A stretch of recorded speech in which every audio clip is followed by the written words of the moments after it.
हजरत बाबा पीर भोले शाह जी की दरगाह ते अज असीं तुहानूं दिखावांगे इत्थे दियां कुछ अनसुनियां गल्लां ते अनसुने ऐसे इतिहास जो तुसीं ना कदी सुने होणगे ना कदी किते देखे होणगे।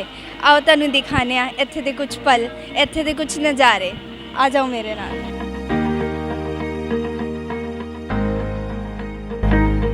इश्क बुल्ले नूं नचावे यार ते नचना पैंदा ए,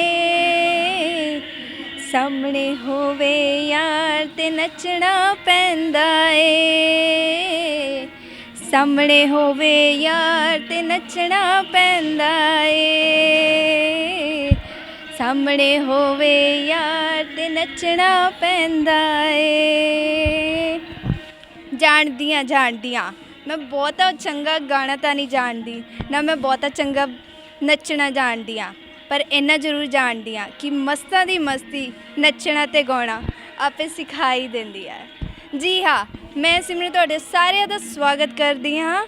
मैं अज तुहानूं लैके आई हाँ जमालपुर दे एक प्रसिद्ध मशहूर एक बाबा जी की दरगाह ते, हजरत बाबा पीर भोले शाह जी की दरगाह ते अज असीं तुहानूं दिखावांगे इत्थे दियां कुछ अनसुनियां गल्लां ते अनसुने ऐसे इतिहास जो तुसीं ना कदी सुने होणगे ना कदी किते देखे होणगे।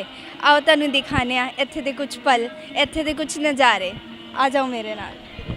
ਅਸੀਂ ਤੁਹਾਨੂੰ ਦਿਖਾਉਣ ਜਾ ਰਹੇ ਹਾਂ ਪੀਰ ਬਾਬਾ ਭੋਲੇ ਸ਼ਾਹ ਜੀ ਦੇ ਦਰਗਾਹ ਦਾ ਕੁਝ ਐਸਾ ਨਜ਼ਾਰਾ ਜੋ ਤੁਸੀਂ ਕਦੇ ਕਿਤੇ ਦੇਖਿਆ ਨਹੀਂ ਹੋਏਗਾ। ਸ਼ਾਇਦ ਇਹੋ ਜਿਹਾ ਨਜ਼ਾਰਾ ਬੜੇ ਕਿਸਮਤ ਵਾਲਿਆਂ ਨੂੰ ਹੀ ਵੇਖਣ ਨੂੰ ਮਿਲਦਾ ਹੈ।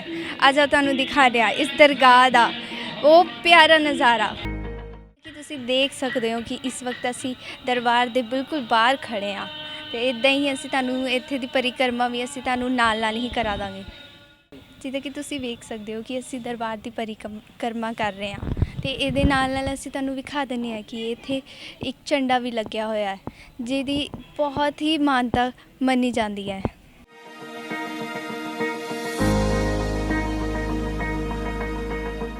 ਜਿਵੇਂ ਕਿ ਤੁਸੀਂ ਵੇਖ ਸਕਦੇ ਹੋ ਕਿ ਮੇਰੇ ਖੱਬੇ ਪਾਸੇ ਇੱਕ ਖਾਲੀ ਜਗ੍ਹਾ ਹੈ ਜਿੱਥੇ ਬਹੁਤ ਲੋਕ ਲੰਘ ਵੀ ਰਹੇ ਨੇ, ਜਿੱਥੇ ਬਹੁਤ ਲੋਕ ਬਿਨਾਂ ਡਰੇ ਇਸ ਵੇਲੇ ਲੰਘ ਰਹੇ ਨੇ।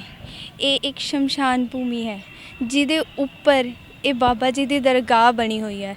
ਸਭ ਤੋਂ ਅਨੋਖੀ ਗੱਲ ਇੱਥੇ ਦੀ ਇਹੀ ਹੈ ਕਿ ਇੱਕ ਪਾਸੇ ਸ਼ਮਸ਼ਾਨ ਭੂਮੀ ਬਣੀ ਹੋਈ ਹੈ ਜਿਹਦੇ ਕੋਲੋਂ ਵੀ ਲੋਕ ਲੰਘਣਾ ਇਸ ਸਮੇਂ ਬਹੁਤ ਡਰਦੇ ਨੇ, ਪਰ ਇਹ ਬਾਬਾ ਜੀ ਦੀ ਇੰਨੀ ਖਾਸੀਅਤ ਹੈ ਕਿ ਲੋਕਾਂ ਦੇ ਮਨ 'ਚੋਂ ਇਸ ਚੀਜ਼ ਦਾ ਡਰ ਵੀ ਨਹੀਂ। ਸਿਰਫ ਇੰਨਾ ਹੀ ਨਹੀਂ, ਇੱਥੇ ਲੰਗਰ ਵੀ ਲੱਗਦੇ ਨੇ, ਇੱਥੇ ਮੇਲੇ ਵੀ ਕਰਾਏ ਜਾਂਦੇ ਨੇ, ਫਿਰ ਵੀ ਲੋਕ ਇਸ ਵੇਲੇ ਵੀ ਬਿਨਾਂ ਡਰੇ ਬਿਨਾਂ ਹਿਚਕਿਚਾਏ ਇੱਥੇ ਆਪਣੀ ਸ਼ਰਧਾ ਨਾਲ ਆਉਂਦੇ ਨੇ। ਹਰ ਵੀਰਵਾਰ ਇੱਥੇ ਬਾਬਾ ਜੀ ਦੀ ਹਾਜ਼ਰੀਆਂ ਲੱਗਦੀਆਂ ਹੈ। ਸਿਰਫ ਇੰਨਾ ਹੀ ਨਹੀਂ, ਹਰ ਸਾਲ ਇੱਥੇ ਬਾਬਾ ਜੀ ਦਾ ਮੇਲਾ ਵੀ ਕਰਾਇਆ ਜਾਂਦਾ ਹੈ। ਜਿੱਦਾਂ ਕਿ ਤੁਸੀਂ ਵੇਖ ਸਕਦੇ ਹੋ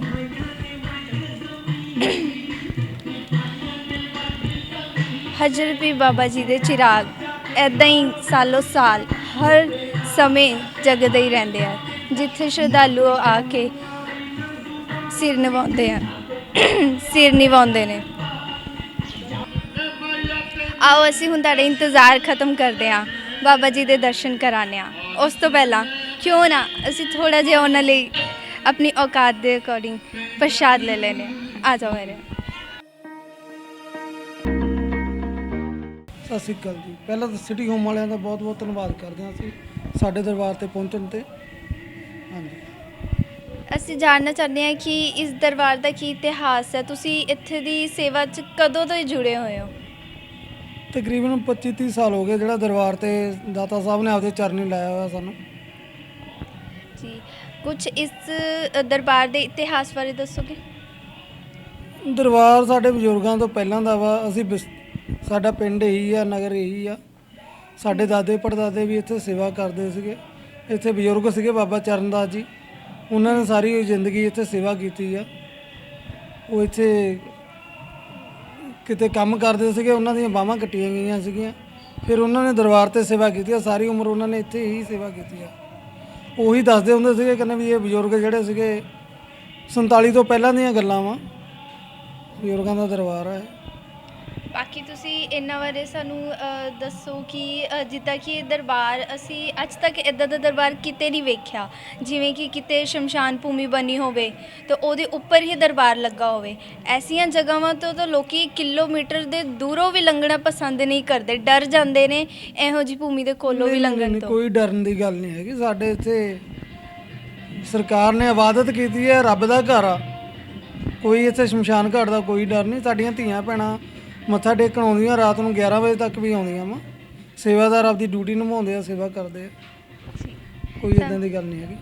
ਕਹਿਣਾ ਚਾਹੁੰਦੇ ਆ ਜਿਹੜੇ ਸਾਡੇ ਪੰਜਾਬ ਦਾ ਅੰਨਦਾਤਾ ਦਿੱਲੀ 'ਚ ਬੈਠਾ ਵਾ, ਅਸੀਂ ਸਾਰੇ ਸੇਵਾਦਾਰ ਉਹਨਾਂ ਦੇ ਹੱਕ 'ਚ ਸਵੇਰ ਸ਼ਾਮ ਦੁਆ ਕਰਦੇ ਆ। ਜਿਹੜਾ ਸਾਡਾ ਅੰਨਦਾਤਾ ਅੱਜ ਸੜਕਾਂ 'ਤੇ ਬੈਠਾ ਵਾ ਆਪਦੀਆਂ ਮੰਗਾਂ ਲਈ, ਅਸੀਂ ਉਹਨਾਂ ਦੇ ਹੱਕ 'ਚ ਵੀ ਬੇਨਤੀਆਂ ਦੁਆਵਾਂ ਕਰਦੇ ਆ ਕਿ ਉਹਨਾਂ ਦੀਆਂ ਮੰਗਾਂ ਪੂਰੀਆਂ ਹੋਣ, ਜੋ ਆਪਦੇ ਘਰ ਘਰ ਵਾਪਸੀ ਕਰਨ, ਜੋ ਉਹਨਾਂ ਦੀ ਸੰਘਰਸ਼ ਆ ਉਹ ਸੰਘਰਸ਼ 'ਚ ਕਾਮਯਾਬ ਕਰਨ, ਮਾਲਕ ਉਹਨਾਂ ਨੂੰ ਆਪਦੇ ਸੰਘਰਸ਼ 'ਚ ਕਾਮਯਾਬੀ ਬਖਸ਼ੇ। ਬਹੁਤ ਚੰਗਾ ਲੱਗਾ ਤਾਂ ਹਾਂਜੀ, ਜਿਸ ਤਰ੍ਹਾਂ ਤੁਸੀਂ ਦੇਖਿਆ ਵੀ ਦਰਬਾਰ ਕਰਨੀ ਅਸੀਂ ਨੌਜਵਾਨ ਪੀੜ੍ਹੀ ਨੂੰ ਸੇਧ ਦੇਣ ਲਈ ਜਿੰਮ ਦਾ ਸਮਾਨ ਵੀ ਰੱਖਿਆ। ਇਹ ਜਿੰਮ ਦਾ ਸਮਾਨ ਜਿਵੇਂ ਇੱਥੇ ਸਾਡੇ ਨਗਰ ਦੇ ਜਿੰਨੇ ਵੀ ਨੌਜਵਾਨ ਬੱਚੇ ਨੇ ਉਹ ਸਵੇਰ ਸ਼ਾਮ ਆ ਕੇ ਜਿੰਮ ਲਾਉਂਦੇ ਨੇ ਦਰਬਾਰ 'ਚ, ਤੇ ਉਹ ਬਹਾਨੇ ਨਾਲ ਚਲੋ ਜਿੰਮ ਵੀ ਲਾ ਜਾਂਦੇ ਆ, ਨਾਲੇ ਗੁਰੂ ਮਾਲਕ ਦੇ ਦਰਸ਼ਨ ਕਰ ਜਾਂਦੇ ਆ, ਸੇਵਾ ਕਰ ਜਾਂਦੇ ਆ, ਨਸ਼ੇ ਤੋਂ ਬਚੇ ਰਹਿੰਦੇ ਆ। ਸਾਡੀ ਇਹੀ ਹੱਥ ਜੋੜ ਕੇ ਬੇਨਤੀ ਆ ਨੌਜਵਾਨ ਪੀੜ੍ਹੀ ਨੂੰ ਵੀ ਜਿੰਨੇ ਵੀ ਹੈਗੇ ਆ ਤੁਸੀਂ ਆਪਦੀ ਸਿਹਤ ਦਾ ਧਿਆਨ ਰੱਖੋ, ਜਿੰਮ ਵਾਲੇ ਪਾਸੇ ਜਾਓ, ਨਸ਼ੇ ਤੋਂ ਪਰਹੇਜ਼ ਕਰੋ। ਸਾਡੇ ਨਾਲ ਮੌਜੂਦ ਨੇ ਦਰਬਾਰ ਦੇ ਇੱਕ ਸੇਵਾਦਾਰ, ਔਰ ਜਾਣਦੇ ਆ ਉਹਨਾਂ ਤੋਂ ਇਹ ਦਰਬਾਰ ਬਾਰੇ ਕਿ ਉਹ ਕਦੋਂ ਦੇ ਇਸ ਦਰਬਾਰ ਨਾਲ ਜੁੜੇ ਹੋਏ ਨੇ। ਗਾ ਪੀਰ ਬਾਬਾ ਭੋਲੇ ਸ਼ਾਹ ਜੀ ਦੇ ਚਰਨਾਂ 'ਚ ਅਸੀਂ ਬਹੁਤ ਦੇਰ ਤੋਂ ਜੁੜੇ ਹਾਂ। ਮਤਲਬ ਸਾਡੇ ਬਜ਼ੁਰਗ ਵੀ ਦੱਸਦੇ ਸੀਗੇ ਕਿ ਇਹ ਜਦੋਂ ਇੱਥੇ ਆਪਣਾ ਸਤਲੁਜ ਦਰਿਆ ਸੀਗਾ ਆਉਂਦਾ ਸੀ, ਜਦ ਦੀ ਇਹ ਦਰਗਾਹ ਹੈ। ਅੰਗਰੇਜ਼ਾਂ ਤੋਂ ਬਹੁਤ ਟਾਈਮ, ਮਤਲਬ ਅੰਗਰੇਜ਼ਾਂ ਦੇ ਟਾਈਮ ਤੋਂ ਪਹਿਲਾਂ ਦੀ ਸਨ 1947 ਤੋਂ। ਤੇ ਅਸੀਂ ਤਾਂ ਇਹ ਮੰਨਦੇ ਹਾਂ ਕਿ ਜਿਹੜਾ ਵੀ ਬੰਦਾ ਮਨੋਕਾਮਨਾ ਲੈ ਕੇ ਆਉਂਦਾ ਆਪਣੀ, ਉਹ ਪੂਰੀਆਂ ਹੁੰਦੀਆਂ।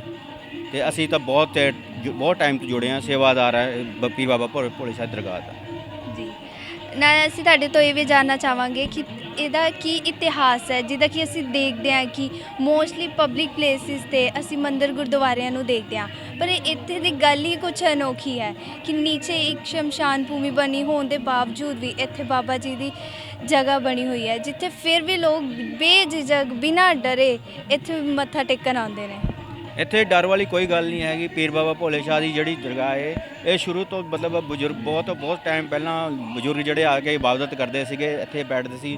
ਤੇ ਉਹਨਾਂ ਨੇ ਇੱਥੇ ਪੀਰ ਬਾਬਾ ਭੋਲੇ ਸ਼ਾਹ ਜੀ ਜਿਹੜੇ ਆ, ਇੱਥੇ ਮਤਲਬ ਮੰਦਿਰ ਵੀ ਹੈ ਭੋਲੇ ਆਪਣੇ ਸ਼ਿਵ ਸ਼ੰਕਰ ਭੋਲੇਨਾਥ ਦਾ।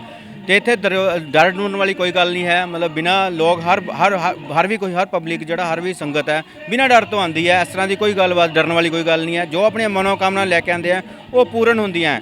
ਮਤਲਬ ਇੱਥੇ ਜਿਹੜੀ ਕਮੇਟੀ ਹੈ ਜੋ ਸ਼ੁਰੂ ਤੋਂ ਬਣੀ ਹੈ, ਮਤਲਬ ਨਾ ਇੱਥੇ ਬੀੜੀ ਸਿਗਰਟ ਦਾਰੂ ਕੋਈ ਗੱਲਬਾਤ ਨਹੀਂ ਹੈ। ਮਤਲਬ ਲੇਡੀਜ਼ ਵੀ ਬਿਨਾਂ ਡਰ ਤੋਂ ਇੱਥੇ ਆਉਂਦੇ ਆ। ਜੀ ਸਾਨੂੰ ਸੁਣ ਕੇ ਬਹੁਤ ਚੰਗਾ ਲੱਗਾ ਕਿ ਅਸੀਂ ਇਹ ਵੀ ਜਾਣਨਾ ਚਾਹਾਂਗੇ ਤੁਸੀਂ ਇਸ ਦਰਬਾਰ 'ਤੇ ਕਦੋਂ ਦੇ ਜੁੜੇ ਹੋਏ? ਇਸ ਦਰਬਾਰ 'ਤੇ ਜੁੜੇ ਨੂੰ ਘੱਟੋ ਘੱਟ ਵੀ 10 ਸਾਲ ਹੋ ਗਏ। ਬਜ਼ੁਰਗ ਤਾਂ ਸਾਡੇ ਮਤਲਬ ਸ਼ੁਰੂ ਤੋਂ ਹੀ ਜੁੜੇ ਆ। ਮਤਲਬ ਅਸੀਂ ਤਾਂ ਅਜੇ ਅੱਖਾਂ ਵੀ ਨਹੀਂ ਖੋਲੀਆਂ ਸੀ, ਮਤਲਬ ਸੋਝੀ ਵੀ ਨਹੀਂ ਸੀ। ਮੈਂ ਚਾਹਾਂਗੀ ਕਿ ਤੁਸੀਂ ਇਸ ਦਰਬਾਰ ਤੋਂ ਕਿੰਨੇ ਚਿਰ ਤੋਂ ਜੁੜੇ ਹੋਏ ਹੋ? ਇਸ ਦਰਬਾਰ ਤੋਂ ਬਹੁਤ ਦੇਰ ਜੁੜੇ ਆ। ਜਦੋਂ ਛੋਟੇ ਛੋਟੇ ਹੁੰਦੇ ਸੀ ਬੱਚੇ ਉਦੋਂ ਹੀ। ਬਹੁਤ ਪੁਰਾਣੀ ਜਗ੍ਹਾ ਹੈ, ਪੀਰਾਂ ਮਸਤਾਂ ਦੀ ਜਗ੍ਹਾ। ਅਸੀਂ ਜਾਣਨਾ ਚਾਹਾਂਗੇ ਕਿ ਤੁਹਾਡੀ ਸ਼ਰਧਾ ਇੱਥੇ ਕਿੱਦਾਂ ਬਣੀ, ਤੁਸੀਂ ਕਦੋਂ ਦੇ ਇੱਥੇ ਆਉਣ ਲੱਗੇ, ਕਿਵੇਂ ਤੁਹਾਡਾ ਇੱਥੇ ਮੋਹ ਪਿਆ? ਕਿਉਂਕਿ ਅਸੀਂ ਦੇਖਦੇ ਹਾਂ ਕਿ ਜਿੱਦਾਂ ਇੱਥੇ ਨੀਚੇ ਸ਼ਮਸ਼ਾਨ ਭੂਮੀ ਹੋਣ ਦੇ ਬਾਵਜੂਦ ਵੀ ਇੱਥੇ ਬਾਬਾ ਜੀ ਦੀ ਜਗ੍ਹਾ ਬਣੀ ਹੋਈ ਹੈ, ਫਿਰ ਵੀ ਇੱਥੇ ਸੰਗਤਾਂ ਬਿਨਾਂ ਡਰੇ ਬਿਨਾਂ ਬੇਝਿਜਕ ਇੱਥੇ ਆਉਂਦੀਆਂ ਨੇ। ਤੇ ਇਹ ਵੀ ਮੰਨਿਆ ਜਾਂਦਾ ਹੈ ਕਿ ਇੱਥੇ ਬਹੁਤ ਲੋਕਾਂ ਦੀਆਂ ਮੁਰਾਦਾਂ ਵੀ ਪੂਰੀਆਂ ਹੁੰਦੀਆਂ ਨੇ। ਕੀ ਇਹ ਗੱਲ ਸੱਚ ਹੈ? ਹਾਂਜੀ, ਇਹ ਗੱਲ ਬਿਲਕੁਲ ਸੱਚ ਆ ਜੀ। ਇਹਦੇ ਸਾਰੇ ਲੋਕਾਂ ਦੀ ਮਨ ਦੀ ਮੁਰਾਦਾਂ ਪੂਰੀਆਂ ਹੁੰਦੀਆਂ ਨੇ। ਠੀਕ ਹੈ ਜੀ, ਜੋ ਵੀ ਸੱਚੇ ਦਿਲ ਨਾਲ ਆਉਂਦਾ ਉਰੇ ਸਾਰੀਆਂ ਮੁਰਾਦਾਂ ਪੂਰੀਆਂ ਹੁੰਦੀਆਂ ਨੇ। ਕੋਈ ਐਸੀ ਉਹ ਨਹੀਂ ਹੈਗਾ ਕਿ ਇਹ ਥੱਲੇ ਸਭ ਕੁਝ ਆ ਤਾਂ ਵੀ ਆਉਂਦੇ ਜਾਓਗੇ। ਇੱਥੇ ਹਰ ਸਾਲ ਮੇਲਾ ਲੱਗਦਾ, ਬਹੁਤ ਭਾਰੀ ਇਕੱਠ ਹੁੰਦਾ ਉਰੇ। ਲੋਕੀ ਬਹੁਤ ਦੂਰ ਦੂਰੋਂ ਆਉਂਦੇ ਆ, ਬਾਹਰੋਂ ਵੀ ਆਉਂਦੇ ਆ। ਹਰ ਸਾਲ ਤਰ੍ਹਾਂ ਬਹੁਤ ਮੇਲਾ ਹੁੰਦਾ। ਸਾਨੂੰ ਬਹੁਤ ਚੰਗਾ ਲੱਗਾ ਇਸ ਦਰਬਾਰ ਨਾਲ ਜੁੜ ਕੇ, ਇੱਥੇ ਦੇ ਦਰਸ਼ਨ ਕਰਕੇ, ਇੱਥੇ ਦੇ ਸੇਵਾਦਾਰਾਂ ਨਾਲ ਮਿਲ ਕੇ, ਇੱਥੇ ਦੀ ਸੇਵਾ ਬਾਰੇ ਸੁਣ ਕੇ ਕਿ ਇੱਥੇ ਦੇ ਦਰਬਾਰ ਵਾਲੇ ਕਿੱਦਾਂ ਕੁੜੀਆਂ ਦੀ ਸੇਵਾ ਕਰਦੇ ਨੇ, ਕਿੱਦਾਂ ਉਹਨਾਂ ਦੇ ਵਿਆਹਾਂ ਵਿੱਚ ਯੋਗਦਾਨ ਪਾਉਂਦੇ ਨੇ, ਕਿੱਦਾਂ ਇੱਥੇ ਨੌਜਵਾਨ ਜਿੰਮ ਵੀ ਲਾਉਂਦੇ ਨੇ, ਉਹਨਾਂ ਨੂੰ ਨਸ਼ਿਆਂ ਤੋਂ ਬਚਾਉਣ ਲਈ, ਉਹਨਾਂ ਦਾ ਧਿਆਨ ਚੰਗੇ ਪਾਸੇ ਲਾਉਣ ਲਈ ਇੱਥੇ ਜਿਮ ਦਾ ਵੀ ਪ੍ਰਬੰਧ ਕੀਤਾ ਗਿਆ ਹੈ। ਮੈਂ ਬਹੁਤ ਖੁਸ਼ ਹਾਂ ਇੱਥੇ ਆ ਕੇ, ਮੈਨੂੰ ਬਹੁਤ ਚੰਗਾ ਲੱਗਾ। ਹੋ ਸਕਦਾ ਹੈ, ਉਮੀਦ ਹੈ ਕਿ ਤੁਹਾਨੂੰ ਵੀ ਮੇਰੇ ਨਾਲ ਜੁੜ ਕੇ, ਇਸ ਦਰਬਾਰ ਨਾਲ ਜੁੜ ਕੇ ਚੰਗਾ ਲੱਗਾ ਹੋਵੇਗਾ। ਮੈਨੂੰ ਤਾਂ ਹੁਣ ਇਜਾਜ਼ਤ, ਅਸੀਂ ਫਿਰ ਮਿਲਾਂਗੇ ਕਿਤੇ ਦਿਲਚਸਪ, ਕਿਤੇ ਚੰਗੀਆਂ ਕੋਈ ਧਾਰਮਿਕ, ਕੋਈ ਸਮਾਜਿਕ ਸਥਾਨਾਂ 'ਤੇ। ਹੁਣ ਮੈਨੂੰ ਦਿਓ इजाज़त। सत श्री अकाल। खबरों से जुड़े रहने के लिए बेल आइकन दबाएं और सब्सक्राइब करें सिटी होम न्यूज़।